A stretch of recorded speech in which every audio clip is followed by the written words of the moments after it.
This is the 2019 Ford Ranger Wildtrak. It's priced from just under $64,000 plus on-road costs.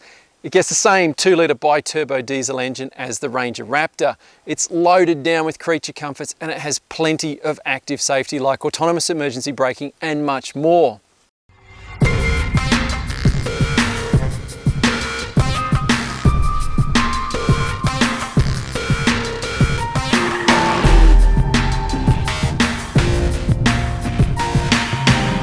So you can get two engines with the Ranger Wildtrak. You can get the old 3.2 litre 5-cylinder turbo diesel or this new 2-litre bi-turbo. It is of course the same engine that's in the Ranger Raptor. It makes 157 kilowatts, 500 newton meters of torque. It's mated to a 10-speed automatic transmission and it gets its power to the ground via an old school part-time 4-wheel drive system. On the inside, the Ranger Wildtrak is largely the same as it was before, with the exception of these new leather seats with contrast stitching and the Wildtrak logo.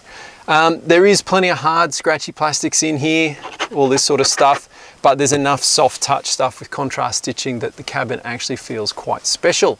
In terms of the infotainment, you've got an 8-inch touchscreen here. It's got Ford's Sync 3 infotainment system running on it.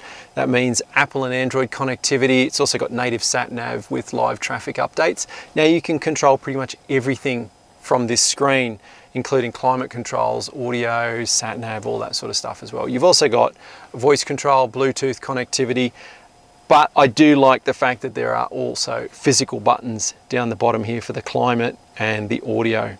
So the driver's seat on the Ranger Wildtrak is powered, the passenger seat gets manual adjustment only. The seats are nice and comfortable. They're a little bit narrow for me though, and there's not enough length in the seat base. Here in the back of the Ranger, you've got good leg room, good headroom, and the seats are nice and comfortable. You're easily going to fit two adults across the back here. I think trying to squeeze someone into this middle seat is probably going to be too much to ask. It's more of a perch, and the center console juts right back into the space, so you're not going to have much leg room there. Do have a fold down center armrest with two cup holders in it there, just there. And these back seats here flip up to reveal a couple of storage bins underneath. There are no rear air vents, but you do get power outlets in the back here. So the Ranger Wildtrak gets a tub liner. It also gets this roll-away tonneau cover. Now it's fiddly to use. It's great at keeping the rain out, and it does rob some storage space from the front of the tray, so it's kind of swings and roundabouts. The sports bar is for looks only, it's plastic. Now there are tie down points, only 4 in the back here.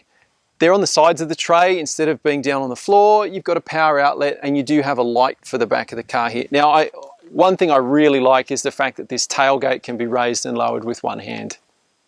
So what's the Ranger Wildtrak like on the road? Well, weighing a lot less than its Raptor sibling, it feels a lot more sprightly whether you're moving away from a standing start or accelerating in gear. And the 10-speed automatic does a good job of picking the right gear when you're up and moving, although it can be a little slurry around town. But in all, the engine and transmission are a really good package. In fact, they're just behind the Amarok's engine and transmission setup for refinement. For 2019, Ford made some tweaks to the Ranger's suspension. They wanted to improve the ride comfort and the body control through corners. And look, you only have to go for a short drive around the block to know that they've hit the nail on the head. This thing is more comfortable and composed. Where it used to buck on a hard-edged hit, now cushions the impact, getting a lot closer to that benchmark Amarok's ride and handling setup. Indeed, the Ranger Wildtrak is fun to drive with good steering, body control and grip, even on wet roads.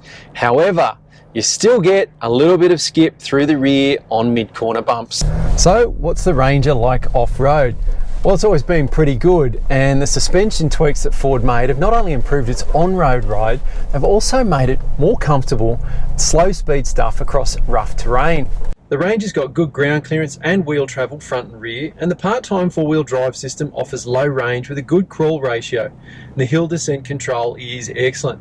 There's also a factory fit rear differential lock for when the going gets really gnarly, but so good is the engine and brake traction controls on the Ranger that in many situations you're best trying without the rear locker engaged. So there you have it, the 2019 Ford Ranger Wildtrak. The changes on the outside might be invisible, but the ones on the inside have improved the cabin no end. With its active safety, it is right at the sharp end of the segment as far as safety is concerned. The engine and transmission are good, the ride and handling has been improved. If you want to read more about the Ranger Wildtrak, make sure you head over to practicalmotoring.com.au.